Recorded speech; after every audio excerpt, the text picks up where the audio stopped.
Oi, pessoal, bom dia.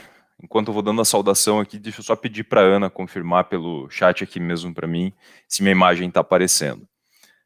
Bom dia a todos, sejam bem-vindos aí ao Congresso do Mecânico, né? Estamos iniciando nesse sábado uma bateria aí enfim, com... Só um segundo, guia do Chrome aqui, compartilhar. Deixa eu só dar uma olhadinha lá se está tudo certo. Tá tudo ok, que ela já me deu ok. Então, beleza. Mais uma vez aqui, deixa eu cumprimentar todos, puxar o webcam para mim, cumprimentar a galera que está participando aí do Congresso do Mecânico, parabenizar, né, pela curiosidade. A gente tem que estar em constante evolução na Texaco. Ops, aqui, na Texaco, a gente tem um slogan que o futuro é o futuro desde sempre e o futuro vem se renovando tempo após tempo, né? Então a gente tem que estar sempre atrás de nos atualizarmos. Então, é isso aí. Um abraço para todos, sejam bem-vindos. Um abraço para a equipe do Mecânico também. Para as pessoas da Texaco, equipe de marketing, venda, produção, tecnologia, desenvolvimento, área comercial. Um abraço para todos. E vamos para o que interessa, beleza? Vou compartilhar minha apresentação aqui. E, bom, todo mundo sabe, tem um chat ali do lado direito, a gente pode ir interagindo por ali, trocando uma ideia e esmiuçando alguma dúvida que porventura tenhamos, beleza? Então, bora lá. Agora você está compartilhando sua tela, então tá tudo certo. É isso aí. Então, nosso bate-papo hoje é a respeito da evolução dos motores e da correta lubrificação. Eu me chamo Pedro Elias Sachê, sou consultor técnico da Texaco Lubrificantes, trabalho desde 2014 com lubrificantes e combustíveis. Então tá aqui meu posto, consultor técnico dentro da Texaco. Eu vou fazer aqui uma bem rápida apresentação de quem é a Texaco. Sei que todo mundo conhece essa empresa, né? Ela é famosa, faz mais de 100 anos já que ela está no mercado brasileiro. Mas a Texaco é uma marca de lubrificantes, não só para a parte automotiva, também para a parte industrial, marítima, e que tem uma história muito bonita. Nasceu lá no Texas em 1901. Uma curiosidade, aquela estrelinha que tem no símbolo da Texaco, ela deriva da bandeira do Texas, nos Estados Unidos, onde tem uma estrela, né, inscrita dentro da bandeira dos caras. A nossa empresa tem no seu DNA uma maneira muito arraigada, assim, muito pegada conosco, questões de tecnologia. Marketing fez um estudo recente e viu que a Texaco, o principal atributo dela é ser vista pelo consumidor como uma marca tecnológica. E ela é, de fato, muito tecnológica. Prova disso é que lá, na década de 20, mais de 100 anos atrás, ela criou a primeira graxa de longa duração da história, que é a Marfac. Essa graxa existe até hoje, óbvio, né, ela foi atualizada, ao longo desses 100 anos ela teve uma imensa evolução em termos de especificação, mas a marca ficou, nós utilizamos até hoje porque é um nome muito forte. Em 1931 foi a vez da Texaco consolidar a linha Avoline, que é uma linha específica de óleos lubrificantes voltados para motores rápidos. E quando eu estou falando de motor rápido aqui, eu estou falando de motor de ciclo Otto e, eventualmente, um ou outro motor a diesel, tá? Mas são motores de alto giro. Bom, de lá para cá, da década de 30, da década de 20 do século passado, Texaco ampliou seus horizontes, aí passou a trabalhar mais fortemente com a parte de caminhões, segmento agrícola, parte industrial leve ou pesada, segmento marítimo, entre outros. Beleza, mas aí, de onde é que vem essa nossa experiência, né? De onde é que vem o conhecimento da Texaco para fazer óleo lubrificante, que é o objeto da nossa conversa de hoje? Bom, a gente costuma dizer que a gente tem um laboratório móvel, que é a Stock Car. Também não é segredo para ninguém que está participando aqui, que a especificação dos fluidos e combustíveis da Stock Car aqui no Brasil, ela é super restrita. Existe um patrocinador anualmente, mas a gente tem um certo grau de liberdade para algumas aplicações dentro do Stock Car. E esse camarada que está aqui em tela, Nelsinho Piquet, filho do Nelson Piquet, né, nosso tricampeão mundial aí, pilota essa joia. Na verdade, isso aqui é do ano passado, o desse ano é um Corolão, motorzão V8, e no sistema de direção hidráulica, que é um dos elementos que o Stock Car tem liberdade para trabalhar com o que quiser, ele trabalha com fluido da Texaco, um ATF da Texaco, um óleo que serve tanto para transmissão automática quanto para as direções hidráulicas, que é exatamente o mesmo produto que a gente compra na rua. Então não tem diferença absolutamente nenhuma da especificação do óleo que está na direção hidráulica de um Stock Car para aquele que você compra para colocar no teu veículo. Então isso é um ponto bastante bacana. Lembrando que isso foi um desenvolvimento do meu colega, engenheiro Delton Stabellini, em parceria lá com a equipe da Fulltime. Bom, além disso, a Volini está presente nas corridas de NASCAR dos Estados Unidos, tem alguns pilotos que são famosos fora do Brasil por sempre correrem com a bandeira Avolini Texaco. Nós temos uma linha dedicada para a parte marítima, né, Texaco Marine ou Chevron Marine, além da parte industrial, dos lubrificantes, e motores de grande porte, ferroviário, de geração a gás, cogeração, enfim, tem uma história bastante ampla, né? E é por isso que a gente diz que sim, nós somos tecnológicos. A gente entende, estuda, desenvolve soluções para todos os ambientes. E lógico, quando você tem muitas experiências, você consegue fazer sempre o melhor possível, né? E isso aqui na nossa conversa, que são motores a gasolina ou a diesel, né, ciclo Otto ou diesel, se traduz numa linha que é muito completa, uma linha que é pioneira. Bom, aqui é um vídeo, por conta de um problema sistêmico, ele vai ficar sem áudio, mas não tem problema, ele tem uma legenda embaixo, e é uma mensagenzinha que a Texaco gostaria de deixar, dizendo que tudo isso que está esquisito nesse ano de 2020 vai passar. Então a gente pode olhando aí as legendas, né, pedindo para a gente pensar no que vai acontecer no futuro próximo, né. Existem eventos, sim, que mudam a nossa maneira de viver, mudam os comportamentos, mudam a história, mas essas coisas passam, a gente se adapta e o futuro é diferente. E o importante é a gente se adaptar sempre ao novo futuro. Esse momento que a gente está experienciando agora, às 9h09 do dia 24 de outubro de 2020, um sábado, é prova disso, cara. A gente está experimentando o novo, se atualizando, sendo diferente. Isso é bacana. E essa é a mensagem que a Texaco queria passar com esse vídeo. Bom, caindo para o lado mais técnico aí da nossa conversa. Nossas plantas são todas certificadas, esse é um ponto muito importante para nós, mecânicos, que trabalhamos com veículo, com manutenção, no sentido de você ter confiança do produto que você está utilizando, saber que ele é bem feito, é bem gerido, tem uma gestão por trás daquilo que você está aplicando no momento que você está reparando um veículo. Então nós temos a ISO 9001, que é uma normativa voltada para desempenho de qualidade, ISO 14001, voltada para a parte ambiental, e essa última, muito importante, a IATF 16949, que é uma força-tarefa, na verdade, entre montadoras, todas as montadoras aí que estão dentro da IATF, óbvio, e os seus fornecedores, no sentido de promover melhoria contínua, identificar desvios. Então, só como curiosidade, hoje, para que uma empresa possa ser fornecedora de montadoras top de linha, é mandatório que essa empresa tenha IATF. E nós temos IATF, é um motivo de orgulho para a Texaco exibir esse selo de qualidade. Ok? Vamos para frente. Aqui, fazendo essa última pegada relacionada a marketing, embora nosso público seja mais voltado para reparação leve, eu quero passar esse vídeo, também está sem áudio, mas eu vou colocar as legendas aqui embaixo, para que nós possamos acompanhar.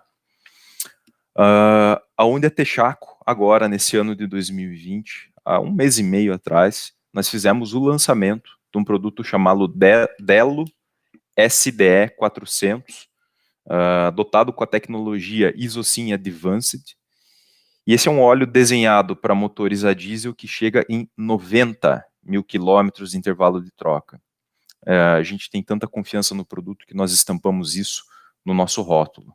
Então, é um canhão que a gente trouxe aí para o segmento diesel pesado, tem muito transportador que já está fazendo o cálculo de que, tudo bem, embora o lubrificante seja mais caro, e ele porque ele é muito mais tecnológico, ele se paga com folga na questão do custo-benefício, porque você tem uma menor incidência de troca de filtro, menor tempo de parada para fazer troca de óleo, e um ponto importante, esse tipo de lubrificante, com esse nível de tecnologia, ele traz economia de combustível, isso pode chegar até 1%, e quando você pega esse 1% e calcula em cima do consumo de óleo diesel que um caminhão tem ao longo daquela rodagem, né, do cárter até fazer a próxima troca de óleo do motor, quando você pega 1% de óleo diesel e calcula a economia, vira um número estratosférico, passa a ser um número extremamente interessante, que chama atenção num primeiro momento grandes frotistas, mas é lógico, esse é um raciocínio que se aplica para qualquer veículo, absolutamente qualquer veículo.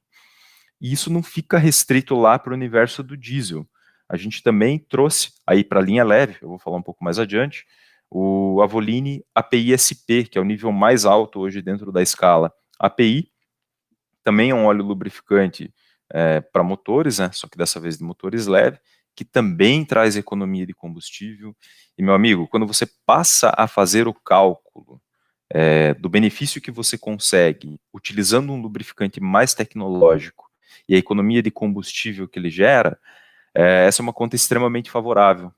Tudo bem, você pode até pagar um pouco mais caro no lubrificante em si, mas o benefício que ele te entrega é instantâneo. Primeiro porque protege mais, mantém o seu equipamento mais limpo e, financeiramente falando, economiza combustível. Então ele paga o gasto a mais na aquisição do produto com economia de combustível. Então é fantástico, né? Quando você põe na ponta do lápis, é compensatório. Não existe questionamento com relação a isso. Bom, seguindo para frente,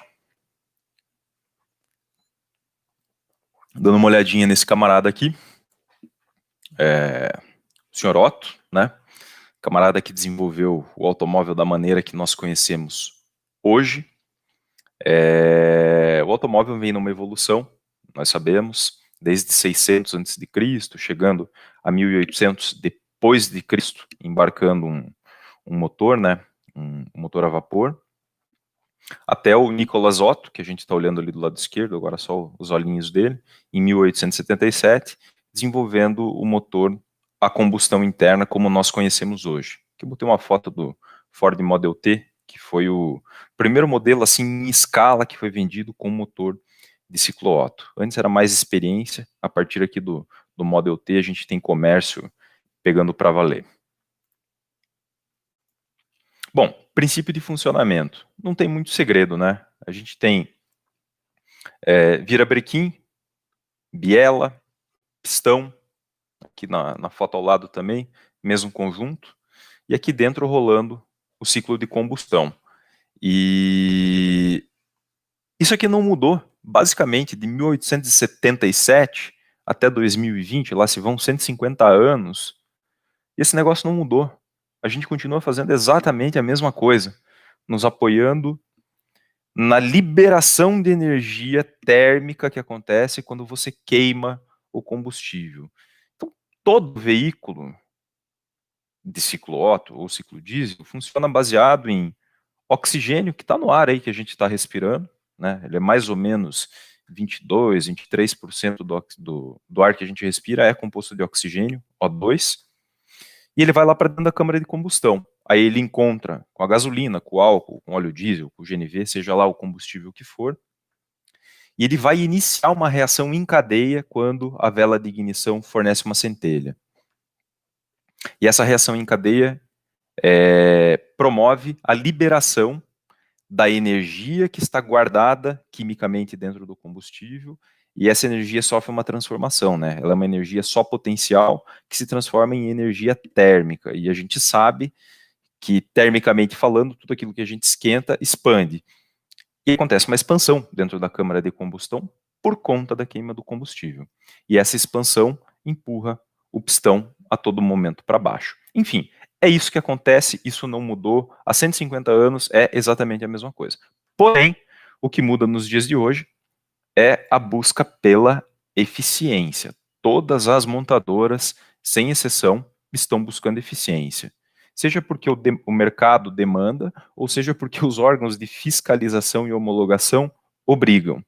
Então a gente vê uma série de iniciativas no veículo moderno, como uma massa reduzida, veículos que são mais leves, melhores coeficientes aerodinâmicos para ter menos arrasto do ar que bate na parte frontal, ou mesmo no vórtex que se forma traseiro dos veículos, uma dosagem super específica de combustível, né? Mapas 3D até 4D, que vão cruzando uma centena de diferentes informações para colocar a quantidade precisa, exata de combustível no momento exato. Injeção direta de combustível, turbocompressor, sistemas híbridos, enfim, tudo buscando menor emissão. E para controlar isso, existem diversas frentes. Existem frentes mundiais, eu vou dar um clique aqui para expandir. A EPA, que é muito importante, Environmental Protection Agency, lá nos Estados Unidos, que estipula alguns níveis de emissões, bastante rígidos, por sinal.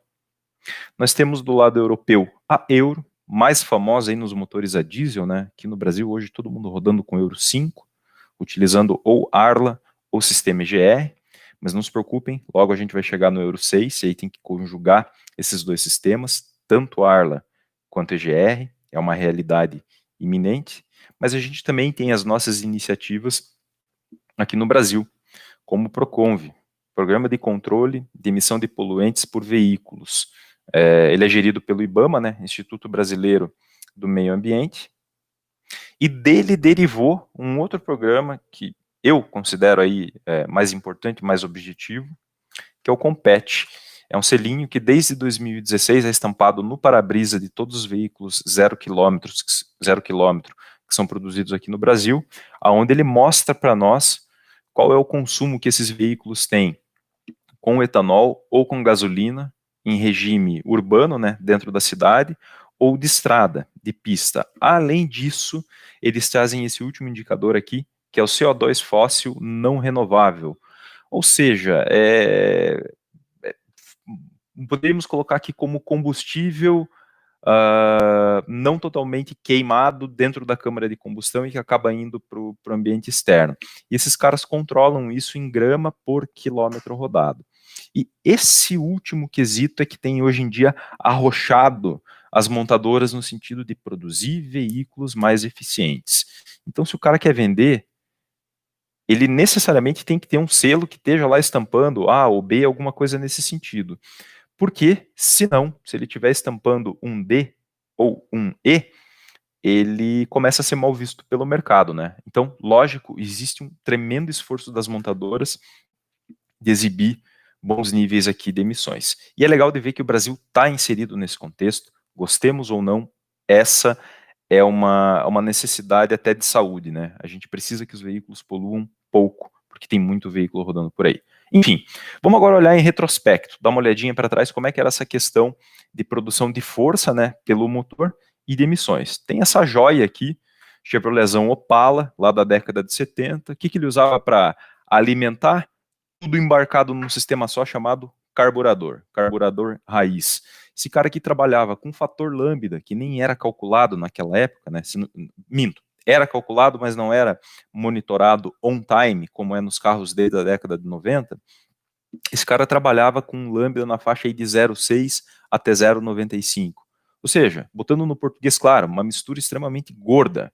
Porra, maravilhosa para você fazer potência dentro do motor, mas horripilante do ponto de vista de emissões. E lá na década de 80, 90, começou a ter essa pegada mais ambiental um pouco, surgiu o Golzão, o primeiro carro aí com injeção eletrônica no nosso país, lindo, uma maravilha aí que a Volkswagen fez, Gol GTI, injeção eletrônica EFI, né, monoponto, um único bico injetor alimentando 4 cilindros, que logo em seguida, pouco tempo depois, sofreu uma atualização e veio para o MPFI, que era o Multiport Fuel Injector, ou seja, tinham agora 4 injetores, um para cada cilindro, né, uma queima mais precisa, vamos dizer assim, uma queima não, uma alimentação mais precisa, né, que acaba incorrendo numa queima melhor, mais completa. Então, além da injeção eletrônica, surgiu a sonda lambda, os catalisadores, e agora a gente sai daquele lambda extremamente gordo, de 0,6 a 0,95, e vem para um lambda um pouquinho mais magro, 0,8 até 1,2. Bico injetor, sonda lambda, catalisador. E a gente chega agora aqui, em 2020, né? Na verdade, desde 2015 para cá, uma enxurrada de veículos flex, porque o brasileiro gosta do combustível etanol, e não tem nada de errado nisso, está tudo ok com isso. Os comandos de válvula variáveis, eles se popularizaram, sensores de pré-detonação, até botei uma foto aqui de um NOx sensor, compressores mecânicos, uma tentativa que foi mais ou menos aqui no Brasil, né, mas ainda tem alguns carros sim, com compressor mecânico, ou o famoso blower. Os turbocompressores, que é uma solução termodinamicamente falando muito eficiente, muito boa, por isso que as montadoras estão utilizando isso quase que indiscriminadamente. É o jeito mais fácil de você fazer potência e torque e conseguir atender limites de emissões, então é uma solução confiável. Intercooler, quando a gente fala de um pouquinho mais de potência, injeção direta e eventualmente injeção direta com também injeção indireta, e a gente chega num lambda muito mais preciso, que agora trabalha com 0,9, quando eu quero uma faixa de potência, quando eu lacro o pé no fundo do rondão, a rondata lá, a inteligência eletrônica do carro, o monitoramento, a ECU do carro, vai jogar o lambda para 0,9, porque abaixo disso não precisa. Eu não preciso resfriar esse motor porque com excesso de combustível, porque ele tem outros elementos, outros componentes que fazem isso para ele. E fazendo isso através de outros sistemas, eu não preciso injetar combustível em excesso para resfriar a minha câmara, e o saldo disso é que eu tenho um veículo econômico e que não polui. Sempre tem que estar em mente que, cara, o carro de hoje em dia não pode mais poluir. Existe um limite muito rígido com relação às emissões. E para isso vale quase que tudo. Vale usar todas essas tecnologias que a gente citou. Eu até comentei numa outra live aí que rolou na semana passada, que hoje eu vejo que o grande esforço das montadoras é reduzir massa dos seus veículos. Massa é um conceito físico que quer dizer a quantidade de matéria. Bom, agora vamos botar isso num linguajar mais fácil. Massa é peso. Quando você pega a massa e multiplica pela aceleração da gravidade, você tem peso. Peso é massa vezes aceleração. Então, olha só que interessante. Quanto menos massa um veículo tem, ou seja, quanto menos peso um veículo tem, menos força ele precisa. Agora, olha só que interessante. Se eu consigo reduzir a massa, se eu consigo reduzir o peso do veículo, eu posso fazer motores menores, só que hoje o motor menor de hoje em dia ganhou turbo, injeção direta, então ele gera boa potência. E se eu tenho um motor que é relativamente potente, com um carro que tem pouca massa, o que vai acontecer com o consumo de combustível? Vai ser pequeno. E sendo pequeno o consumo de combustível, as emissões também são pequenas. Então, hoje, eu vejo, por conta da parceria que a Texaco tem aí com diversas montadoras, em produção de óleo genuíno, em fabricação de óleos de reposição para o mercado, de co-brand, que as montadoras estão extremamente preocupadas em reduzir massa dos seus veículos, tirar peso do veículo, porque isso acaba gerando um benefício geral, quase que global para o carro. Ele acelera mais rápido, ele faz curva melhor, ele freia melhor. Por ter menos massa, menos peso, ele se desgasta de uma maneira mais lenta, e o principal de tudo, consome menos combustível. E o benefício de consumir menos combustível, polui menos, fica mais fácil de homologar. Então esse é um raciocínio importante de nós termos em vista. Bom, vamos para frente. Por que tudo isso? Por que todo esse... Putz, não está funcionando meu GIF aqui, que pena. Deixa eu fazer o seguinte aqui, pessoal, só um segundo. Senão a gente vai acabar perdendo algumas imagens que estão aqui dentro. É bem rápido essa alteração que eu vou fazer. Design. Estilos. Deixa eu voltar para esse daqui. Vamos ver se agora eu consigo reproduzir. Deixa eu passar lá para frente, ver se vai dar certo. Acabou não dando certo, mas não tem problema.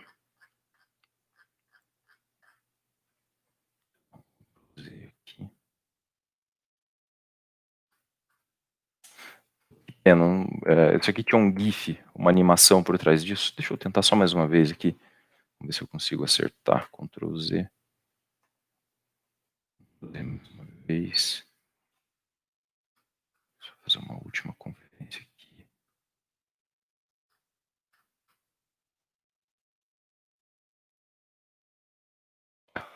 Agora deu certo. Beleza. Então vamos voltar lá para frente, porque tem uma animação ali que é importante. Até voltou a animação aqui do dos pistões funcionando. Valeu a pena esse breakzinho. Então aqui a gente falou, né, dessa parte tecnológica, desse anseio das montadoras em reduzirem massa. E, cara, por que tudo isso, né? Por que essa preocupação exacerbada, assim, fazer motores mais eficientes, reduzir massa? Pô, não é só pela questão ambiental. É também, mas não é só por isso.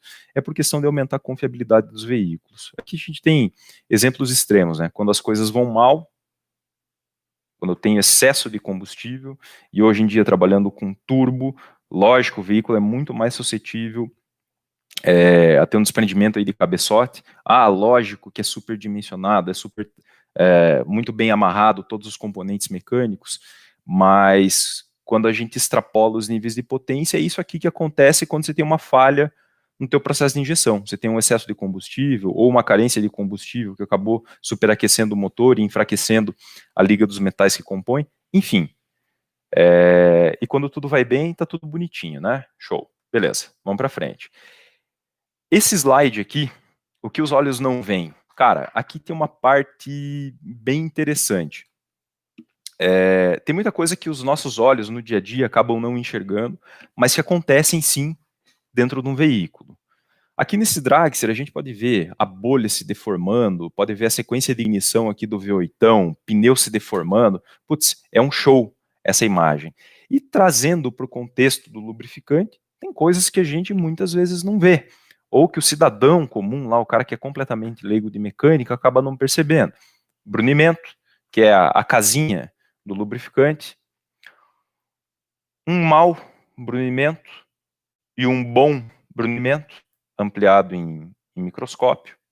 De novo, isso aqui é coisa que, batendo o olho, a gente não enxerga, precisa de técnica. Por isso que é importante o mecânico, o profissional, mecânico qualificado, habilitado, atualizado, para poder, com equipamentos, fazer a diferenciação de um mau brunimento para um bom brunimento.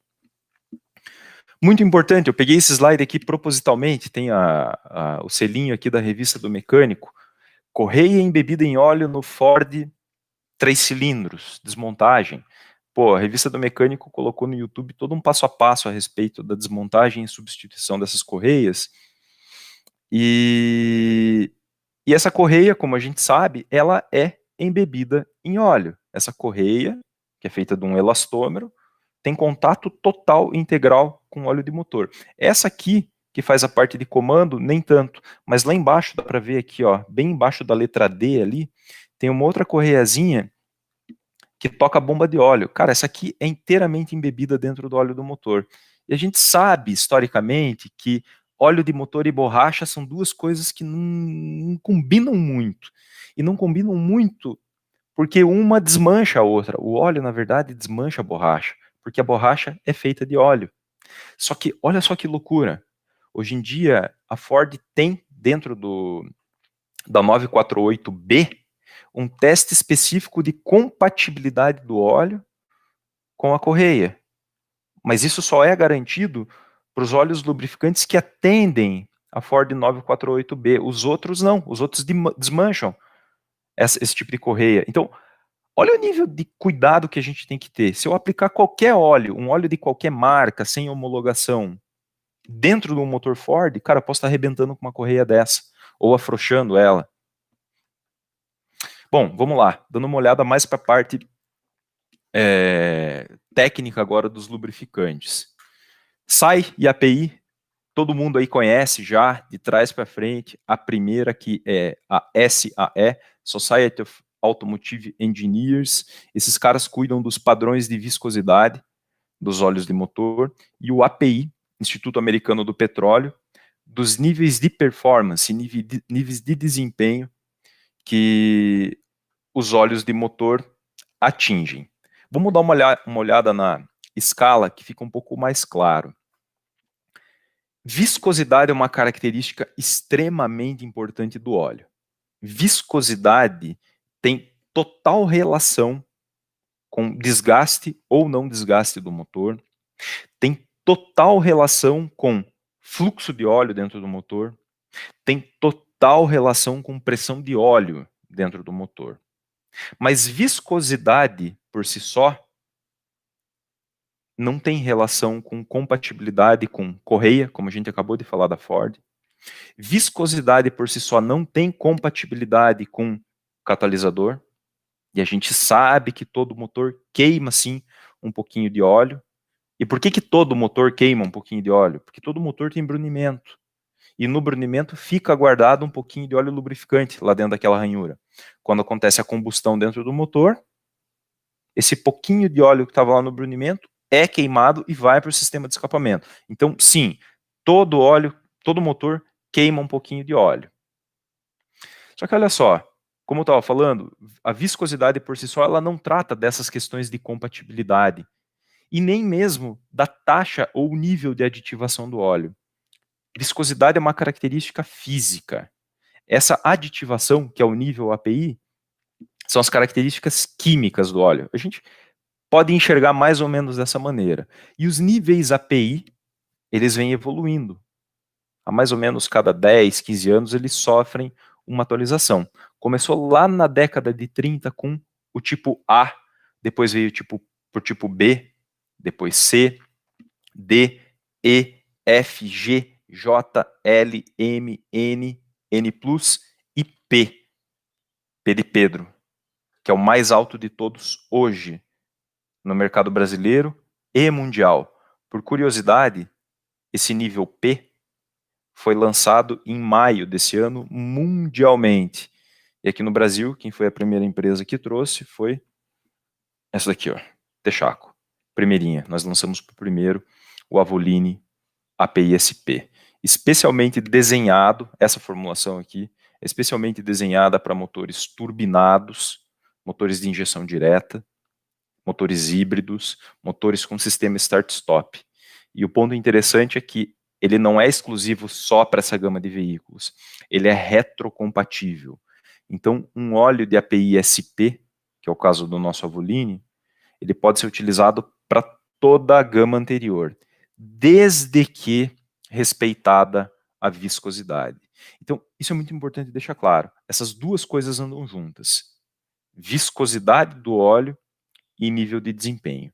Viscosidade não se altera nunca, em hipótese nenhuma, a não ser que a montadora, e não a concessionária, tá? Montadora solte uma nota oficial da montadora dizendo, olha só, eu autorizo que seja feita a alteração de viscosidade. De novo, não é concessionária, é montadora. Já o nível de desempenho API, esse a gente pode sempre ir para o lado do mais tecnológico, para o mais avançado. Então, um Toyota Corolla dessa geração, que trabalhava com óleo 5W30, e dizia lá no seu manual que o nível desejável era SL, você pode sim fazer um upgrade para um SM, ou SN, ou SN Plus, ou mesmo SP, desde que você fique na viscosidade 5W30. Perfeito? Bora para frente.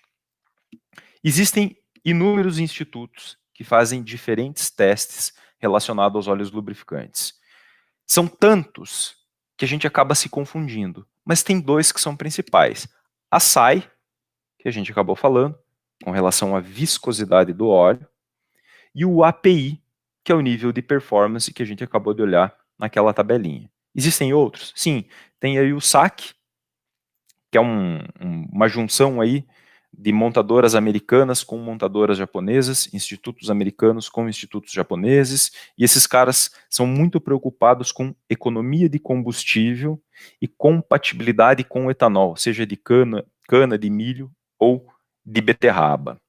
E existe também a CEA, que fornece níveis de desempenho para os óleos lubrificantes, mais voltado lá para o mercado europeu. A principal preocupação desses caras está mais na parte de compatibilidade com pós-tratamento e compatibilidade com sensores. Bom, hoje em dia, para que lado os carros estão rumando? Nós sabemos, injeção direta de combustível. Por quê? Porque com injeção direta de combustível, consegue-se ter melhor economia de combustível, maiores taxas de compressão, que vão propiciar maior torque para o carro. Com injeção direta de combustível, o motor consegue ser mais girador também, então você consegue fazer mais potência. Lembrando que torque e potência são grandezas, na verdade, potência é uma grandeza, é um indicador derivado de torque, né? Quando você pega o torque e adiciona a componente de rotação, você chega no quesito potência. Então, são duas coisas que andam juntas.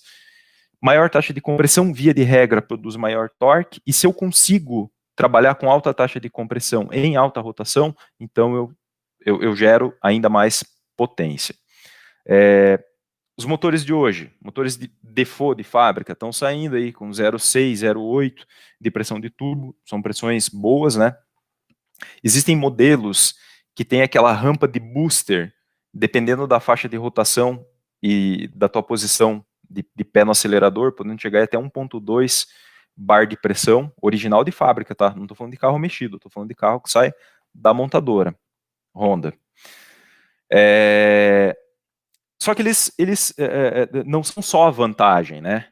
A injeção indireta com o bico convencional, antes lá da válvula de admissão, que está representado aqui do lado esquerdo, ela também tinha suas vantagens. Ela é um sistema mais simples. Para você fazer equalização desse tipo de bico, você faz em bancada de baixa pressão, e eles tinham uma vantagem que você não consegue com injeção direta: boa vaporização do combustível, porque ele formava uma zona de baixa pressão aqui antes da válvula de admissão, permitindo com que o combustível se misturasse totalmente com o ar que está sendo admitido. Enfim, ganhos e perdas no saldo, no balanço final, pro momento que nós vivemos, a injeção direta de combustível é a melhor solução. Lógico, existem montadoras que estão observando para isso e estão fazendo lá seus testes, né? A GM com o motor, o Ecotec, que está equipando aí os Onix 1.0 Turbo, esses caras estão vindo com injeção indireta de combustível. O bico está antes da válvula de admissão. Diferente da solução, por exemplo, que é empregado lá nos TSI da Volks, que é a injeção dentro da câmara de combustão. Existem outras montadoras, como a Toyota, que ainda não meteu turbo nos seus carros, mas está trabalhando com dois tipos de injeção no mesmo motor, direta e indireta. Enfim, a gente está vendo as montadoras aí buscando alternativas para entregar boa potência, que é uma demanda que o consumidor tem, e economia de combustível, e ainda assim ficar enquadrado nos limites de emissões. Então, eu acredito que vem muita coisa ainda aí pela frente, muita tentativa e erro, mas todo mundo sempre buscando entregar máxima performance com mínimo consumo de combustível. Bom, aqui tem um desenho, né, de injeção direta de combustível, você fazendo a descarga do combustível dentro da câmara de combustão. E por que eu estou mostrando isso daqui? Porque esses motores chamados GDI, né, Gasoline Direct Injection, eles são mais suscetíveis a um fenômeno chamado LSPI, ou LSPI, Low Speed Pre-Ignition. Nesse vídeo aqui da Lubrizol, deixa eu deixar o mudo ativado e dar uma maximizada aqui para que nós possamos assistir. Ele vai mostrar rapidamente o evento do LSPI acontecendo dentro da câmara de combustão. Está falando aqui que a frota vem crescendo mundialmente e que com isso a emissão vem, a poluição vem aumentando também. E comentando que as montadoras, nesse afã de resolver problema de poluição, partiu todo mundo para o lado de, mete turbo e injeção direta. Só que isso começou a gerar alguns problemas, que é o que ele vai mostrar agora aqui no vídeo, que é o problema da pré-ignição em baixa rotação. Então a gente tem aqui nesse vídeo uma câmara de combustão típica, né? Só que a diferença é que você tem um bico injetor direto, descarregando o combustível lá dentro da câmara de combustão. E olha que loucura isso. Esse combustível que ele descarrega dentro da câmara de combustão, ele acaba batendo na parede do cilindro. E como nós sabemos, na parede do cilindro tem brunimento. E dentro do brunimento tem óleo lubrificante. E aí vem a pergunta. Olha só que loucura isso. Como é que a gente sabe que um combustível... Perdão, qual é um dos indicadores que a gente usa para dizer que um combustível é de boa qualidade ou não? É a octanagem, né? Octanagem é a capacidade que o combustível tem de ser comprimido sem que aconteça a detonação espontânea. Uma gasolina de boa octanagem, como por exemplo lá Ipiranga Octa Pro, tem a Podium da Petrobras, esses combustíveis têm na faixa aí de 95, 96 octanas. Bom, indicador fenomenal. Gasolina comum aí de posto tem 87, 88, 89, 90 aí num pau brabo. Só que o que acontece? O lubrificante que está lá dentro do brunimento, ele é um cara que tem octanagem na casa de 65, 70, às vezes até menos do que isso. E quando você mistura uma gasolina, que tem uma octanagem boa, com um lubrificante que tem uma octanagem muito baixa, você acaba formando uma mistura que não é nem 95 e não é nem 65, 70. É alguma coisa no meio do caminho. E isso tende a provocar a pré-ignição, que é o que ele vai mostrar agora aqui no vídeo. Olha lá, ó, aconteceu a pré-ignição. Então, algum ponto dessa massa de mistura de ar e combustível falhou e entrou em ignição espontaneamente. Qual que é a preocupação das montadoras? Olha lá, ó, o combustível lavando o óleo lubrificante do brunimento. Olha a emulsão se formando bem aqui na saia na canaleta do pistão, aqui na coroa dele. Olha lá, ó. Olha lá a misturinha se formando e de repente, bum. Olha lá. Vai começar a subir o pistão. Pau, olha lá, estourou. E aí você tem uma onda de choque espontânea, né? Você não pediu para ela acontecer, ela simplesmente aconteceu. E tem uma outra onda de choque que vai acontecer por conta da entrada da vela de ignição. E aí quando essas duas ondas se somam, o esforço muitas das vezes sobrepuja a capacidade mecânica do motor. E aí o motor quebra, ele falha. Então, hoje em dia, para motores turbinados de injeção direta, que podem sofrer com esse tipo de fenômeno, nós da Texaco recomendamos fortemente o uso de lubrificantes de API-SP. Avoline API-SP para você não esquentar a cabeça, não ter problema no teu motor. Aqui tem algumas fotos dos problemas que podem ser desencadeados, né, por conta da pré-ignição em baixa rotação. Quebra de canaleta, mais uma quebra de canaleta, formação de depósitos excessivos lá na parte de admissão, por conta do retorno de gases do cárter, e por conta da formação de fuligem, que é inerente desses motores de injeção direta, o desgaste de corrente de comando, elas começam a afrouxar, abrir uma pequena folga, e quando você vai ver, o teu motor está fora de ponto, como esse aqui, ó. Vocês podem olhar que as duas marcações aqui de alinhamento de comando de admissão e escapamento, elas estão completamente erradas, né? Aqui tem pelo menos 3 graus aí de defasagem de uma para outra, mais do que suficiente para você tirar um motor de ponto, eventualmente até chocar uma válvula com cabeça de pistão. Bom, beleza. Solução para essa encrenca? API-SP. Simples assim. Ah, é motor turbo de injeção direta? Embora as montadoras ainda não recomendem no manual, e elas não recomendavam porque não havia sido lançado, está aqui a prova. Isso aqui é um print do site da API. Esse produto começou a ser comercializado mundialmente no dia 1º de maio de 2020. A gente trouxe a solução, que é o Avoline Full Synthetic, produto 100% sintético, com API-SP, existente aí nas viscosidades 530, 020 e 0W16. Vamos ficar ligado, porque logo tem 2 montadoras japonesas que estão trazendo motores novos que vão pedir essa especificação 0W16. Em resumo, o que um Avoline com API-SP pode entregar para o nosso consumidor, né, para o nosso mecânico? Cara, é mais segurança, especialmente quando a gente está falando de motor turbo e de injeção direta, entrega melhor compatibilidade para aqueles motores híbridos e um aditivo especial que nós colocamos na nossa formulação, que é o ProDS, que dá uma protegida, dá um boost de proteção naqueles motores com sistema de start-stop. Beleza? Bom, para fechar aqui o nosso bate-papo, nós temos mais 3 minutos aqui. Eu queria dizer que sempre existe um Texaco desenvolvido especialmente para você.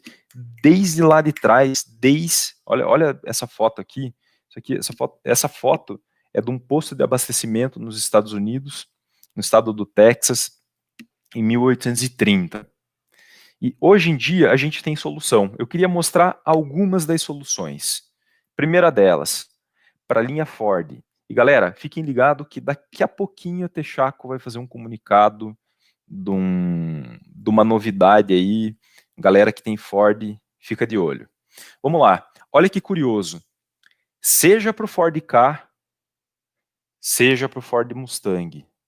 Olha o que o manual desses dois carros pede.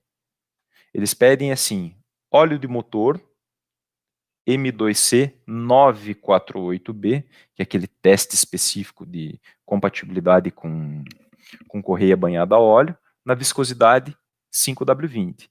Esse carinha aqui assim, Avoline Pro DS F, esse F que tem aqui na cara dele é de Ford, atende integralmente a essa especificação, que coincidentemente é a mesma do Mustang. Então, alô, você que faz manutenção de Ford Ka ou de Mustang, é esse produto que deve ser utilizado. Não é outra viscosidade, não é outra coisa.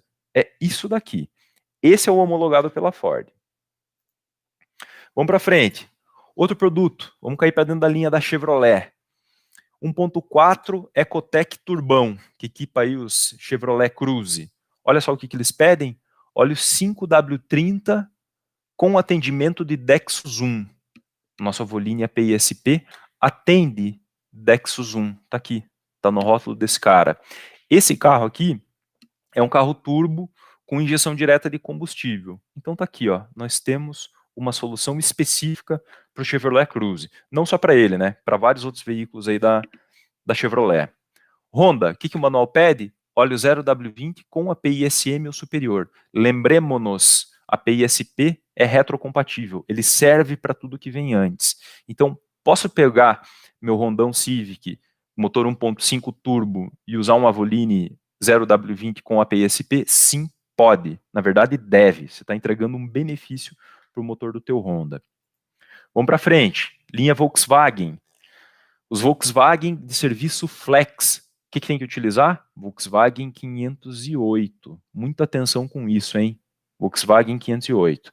Temos solução para isso? Claro que temos. Avoline Pro DS Ultra W. Esse W aqui é do Volkswagen. Ah, Pedro, mas tem também para... Ops, não botei a imagem aqui. Não tem problema. Eu tinha colocado uma imagem. Deixa eu fazer essa edição aqui num instante também. Deixa eu puxar aqui para dentro, editar. É bem rapidão. Deixa eu só jogar esse daqui para cá. Pra lá, onde é que tá aqui? Editar. Aqui. Quando eu dei o Ctrl Z, ele acabou perdendo essa imagem. É a última imagem aqui, daí a gente já encerra, pessoal. Aqui assim. Foi. Vamos jogar aqui um reproduzir só para a gente enxergar essa última imagem. E eu tenho que encerrar por causa do tempo. Tem mais gente para apresentar. E a gente tem que respeitar os colegas, né? Aqui, ó, isso aqui que eu queria mostrar. Então, assim, tem a solução para o Volks Serviço Flex, que é o 508, mas a Texaco não deixou órfão os caras que tem Golf GTI, o Jetta GLI, que está vindo só com motor a gasolina, né? São serviços fixos. Olha o que a Volkswagen recomenda no manual. Não é 508, é 502. E tem diferença sim na formulação desses produtos. Embora ambos sejam 5W40, tem diferença na formulação e a engenharia da Volks recomenda que use 502. Está escrito no manual, ó, motor a gasolina é 502, não é 508. Texaco tem solução para isso? Tem sim. Avoline Pro DS Ultra S. Lembra lá, hein? Ultra W 508, Ultra S 502. Por fim, aqui, um exemplo diesel para fechar. Chevrolet, na Trailblazer ou na S10, pede um Dexus 2 5W30. Nós temos o nosso Pro DSM, que é um Dexus 2 5W30, intervalo de troca de 20 mil quilômetros. Para as Mercedes-Benz Sprinter também, esse óleo tem atendimento da 22931 e 22951. Beleza? Pessoal, é isso. Conectem-se com a Texaco, né, quando puderem. Na Texaco Lubrificantes, texaco.com.br, no Instagram da Texaco, ou mesmo no blog. Beleza? Eu vou voltar aqui ao webcam para mim, só para dar um fechamento aqui. É isso aí. Valeu pela participação de todo mundo. Aproveitem o Congresso do Mecânico, tem um monte de coisa boa rolando. E é isso. Ana Maria, vou devolver a imagem aqui para você. Acho que você pode encerrar quando quiser. E é isso. Um abraço para todos. Fiquem com Deus. Valeu.